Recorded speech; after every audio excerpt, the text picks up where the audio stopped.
काय सध्या कांद्याची परिस्थिती काय सध्या आता? कांद्याची परिस्थिती सध्या बिकट आहे, कारण कमीत कमी शेतकऱ्यांना भाव भेटला पाहिजे. कमीत कमी नाही म्हणलं तरी 200 रुपये सहस्र तरी भेटली पाहिजे भाव. काय आता सध्या तरी कांद्याचे हे खूप नुकसान होत चाललेलं आहे, त्यामुळं शेतकऱ्यांची बहुत जास्तीत जास्त नुकसान झालेली आहे. कांद्याला एकरी खर्च किती येतो? एकरी खर्च तरी 70-1,000 रुपये येतो. काय होतं सगळं हे आता मजुरी बिजुरी सगळे कुठून भेटेल का पैसे? नाही भेटणार सर, या बाजारात तरी नाही भेटणार. 13-14 परवडतच नाही. कमीत कमी भाव तरी 200-250 रुपये तरी पाहिजे सरासरी, तर कुठं परवडतं शेतकऱ्यांना. काय सरकारकडे काय मागणी करतो? सरकार मागणी एवढीच काय, कांद्याला भाव योग्य दर दिला पाहिजे. कमीत कमी 250 रुपये तरी दिला पाहिजे, 200-250 रुपये. हे दर का पडले असेल, काय करणार? एवढं नाही सांगते सर मला, पण आवक जास्त आहे, खरंच जास्त खराब होत चालली, त्यामुळं हे बाजाराने जे कांदा बराकीत सडल्यामुळे लोकांनी तो कांदा बाहेर काढायला लागला, त्यामुळे काढला असेल. हो. मला सांगा की संपूर्ण जे कांद्याचे जे अर्थकारण आहे तुमच्या कुटुंबाचं किंवा नाही का वर्षभराचं जे अर्थकारण आहे हे पूर्णपणे त्या कांद्यावरती अवलंबून आहे. हो. आणि तो जर कांदा ह्या बराकीत सडत असेल किंवा त्याला जर चुकून बाजारात भेटत असेल तर काय आपली भूमिका काय असेल शेतकरी म्हणून? भूमिका म्हणलं तर तसं परवडतच नाही. कांद्यामध्ये कमी कमी वर्षाचं उत्पन्न सुद्धा निघत नाही. वार्षिक कमी कमी उत्पन्न कमी कमी 2-1 लाख रुपये तरी पाहिजे सहसा कांद्यामध्ये भेटले तर पुढं वर्षाचं उत्पन्न समजा बाजार सगळं व्यवस्थित चालतं रेग्युलरमध्ये. आता बाजार समिती आणि व्यापारी याच्यामध्ये काय ताळमेळ नाही का? ताळमेळ नाहीच सहसा म्हणायला गेलं तर, कारण बाहेर चालले 200, 150, 180 रुपये, तर मार्केट चालले 13-14 रुपये. एवढी तफावत का? कारण आवक जास्त वाढत चालली आहे, कारण कांदे खराब आवक जरी वाढली असेल तरी पण तो बाहेर जो रेट चालू आहे शेवटी हा माल तिकडे जात असेल ना. हो. याच्यामध्ये व्यापारी काहीतरी कुठे हे करतोय का? एवढं नाही सांगते, प्रत्येक व्यापारी थोडेफार ठेवणार आहेत, काय विषयच नाही. 10-1 रुपये ठेवतातच. एवढंच अपेक्षा आहे की शेतकऱ्यांना कमी कमी 200 रुपये 200च्या वरून भाव भेटावा, एवढंच अपेक्षा आहे. इतर कोणती पिकं घेताय मग कांदे काढल्यानंतर काय नाही, सोयाबीन आणि कांदेच असतात आमचे, बाकी काही नसतं. म्हणजे पूर्ण अर्थकारण कांद्यावरच आहे. जुन्नर डायरीमध्ये तुम्ही सर्वांचं स्वागत आहे.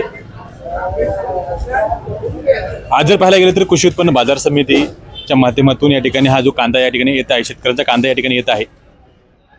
आज ज्या शेतकऱ्याचं पूर्ण अर्थकारण, वर्षभराचं अर्थकारण ह्या कांद्यावरती अवलंबून असतं आणि आज त्या कांद्याला 12 रुपये 13 रुपये जो दर मिळतोय त्यामध्ये त्या शेतकऱ्याचं भांडवल देखील फुटत नाहीये, त्याची मजुरी देखील पिटत नाहीये. ह्या सगळ्या बाबी असताना या ठिकाणी सरकारने लक्ष दिलं पाहिजे. जो कांदा आज चाळीमध्ये सडत चालला आहे त्याच्यामुळे लोकांना, शेतकऱ्याला अपेक्षा होती की त्या कांद्याला चांगला प्रकारे बाजार भेटेल आणि कुठेतरी माझं जे काही अर्थकारण आहे ते सुधरेल, परंतु जो कांदा आहे तो चाळीमध्ये सडत चालला आहे. आणि त्यानंतर मग शेतकऱ्यांनी जो कांदा आहे तो बाहेर काढला आहे, त्यामुळे आता मार्केटला देखील आवक होत चालली आहे. जरी आवक होत असेल तर पण इतर ठिकाणी कांद्याचे बाजारभाव हे बऱ्यापैकी चांगले आहेत. मग ह्याच तालुक्यामध्ये किंवा ह्याच भागामध्ये, इकडच्या भागामध्ये किंवा ह्या महाराष्ट्रामध्ये कांद्याला बाजारभाव का कमी भेटत आहे याचा देखील विचार केला पाहिजे. कारण आता काही दिवसामध्ये नवीन कांदा देखील मार्केटमध्ये येत आहे. तो आल्यावरती जो जुना कांदा आहे ह्या दोन्ही कांद्यांना हा बाजारभाव कुठेतरी 200 रुपये किंवा त्याच्या पुढे जर बाजारभाव भेटला तर त्या शेतकऱ्याला ते परवडणार आहे. कारण महाराष्ट्रामध्ये सगळ्यात जास्त जर उत्पन्न होत असेल तर ते कांद्याचं उत्पन्न होतं आणि त्याच्यामध्ये आपल्या भागातील जुन्नर असेल, ओतूर असेल, आळेफाटा असेल, आंबेगाव तालुका असेल, ह्या तालुक्यांमध्ये बऱ्यापैकी कांदा उत्पादक शेतकरी सध्या आता अडचणी सापडलेला आहे. याकडे सरकारने लक्ष देऊन कांदा उत्पादक शेतकऱ्यांची अडचण दूर करावी ही आता ठिकाणी शेतकऱ्यांची मागणी आहे. त्यांच्या डोळ्यात पाणी येत आहे. कांदा बऱ्यापैकी सडत चालला आहे. काहींची अपेक्षा आहे की बाजार वाढतील पुढे, परंतु ह्या सगळ्या बाबी जर असताना सरकारने लक्ष देऊन कांद्याला योग्य प्रकारचा बाजारभाव द्यावा अशी या ठिकाणी मागणी होत आहे. जुन्नर डायरी, जुन्नर.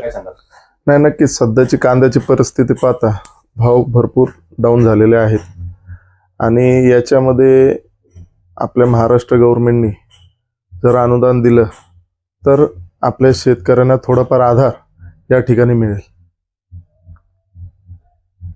सध्या आता काय बाजारभाव आहे कांद्याला? सध्या कांद्याला बाजार 100 रुपयापासून तर 150 रुपये या ठिकाणी असे बाजार आहेत. शेतकऱ्यांना जो कांदा चालीमध्ये चालला आहे, त्यानंतर आता नवीन कांदा देखील मार्केटमध्ये येत आहे, आपण शेतकऱ्याला काय सांगाल? नाही, नक्कीच या ठिकाणी आता जुने जे आत्ताचे कांदे आहेत, आता कांदे खराब होण्याचं प्रमाण खूप वाढलेलं आहे. त्याच्यामुळे शेतकऱ्याने आता कांदा विकणं गरजेचं आहे आणि नवीन कांद्याचे प्रमाण आता प्रत्येक ठिकाणी वाढत चालले. त्याच्यामध्ये बेंगलोर असेल, धारवाड असेल, हुबळी असेल, अशा ठिकाणी नवीन कांद्याचं येण्याचं प्रमाण वाढलेलं आहे. आणि आपल्या महाराष्ट्रामध्ये पण थोडे थोडे ठिकाणी सातारा म्हणा, नगर म्हणा, अशा भागामध्ये थोडे थोडे नवीन कांदे येण्याचं प्रमाण चालू झालेलं आहे. नक्कीच त्याच्यामुळे शेतकऱ्यांनी येत्या काळामध्ये हे कांदे विकले गेलेच पाहिजे. एकंदरीत आता जो बाजार जो आहे तो कशा प्रकारे आहे पुढे?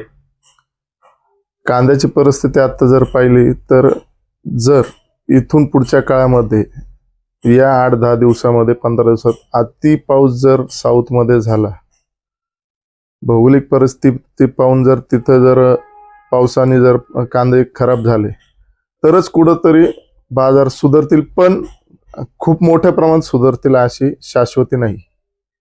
पण असं